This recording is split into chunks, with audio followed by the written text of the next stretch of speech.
বন্ধুরা এখানে বাচ্চাটি ফুল পার্সেন্ট আজকে কারেন্টের তার জোড়া লাগাইতেছিল। আই হাই রে, এটা লাগাইতে তো আমি অনেক ভয় পাইতেছি। কারেন্ট আছে নাকি? নাই তো, লাগাই দিলাম, তারপর তো বাতি জ্বললো না। দেখি তো এটা একটু মুখে নিয়ে, আই হাই ভয় লাগে মুখে নিতে।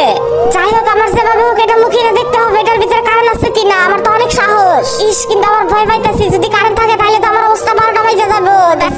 যাই হোক, সাহসকে একবার লাগাই দেখি। ইয়াস, কারেন্ট নাই, মুখে কিচ্ছু হয় না। আমি তো ভয় পাই গেছিলাম। ওহো, আমি কত শক্তিশালী। এই রাফি, এদিক তাকা, আমার দিক দেখ। আরে আরে, কি তুই চিল্লাইতেছিস কে? আরে দেখ, আমি কারেন্টের তার মুখে নেই, তারপর আমার কিচ্ছু হয় না। বন্ধুরা, এরপর ছেলেটার সাথে যা হয় তুমি দেখলে অবাক হয়ে যাবা। তার আগে বন্ধুরা, আমি এত কষ্ট করে ভিডিও বানাই, তোমাদের যদি আমার ভিডিওগুলো ভালো লাগে চ্যানেলটা একটু সাবস্ক্রাইব করে দিও। তোমরা সাবস্ক্রাইব করে দিলে আমি অনেক খুশি হব। আর বন্ধুরা, ভিডিওতে একটা লাইক করে ভিডিওটা একটু 2-3 বার করে দেখো। আমার চ্যানেলটা কেমন জানি ডাউন হয়ে গেছে। আর বন্ধুরা, তুমি তোমার মাকে বেশি ভালোবাসো নাকি তোমার বাবাকে? অবশ্যই কমেন্ট বক্সে তার নামটা লিখে দিবা। এই দেখ, আমার কি সত্যি আমি কারেন্টের তার মুখে নিয়ে আমার কিচ্ছু হয় না। আই হাই রে, এর জন্যই বলে সব জায়গায় সাহস দেখাইতে নাই, তখন কারেন্ট চলে আসছিল।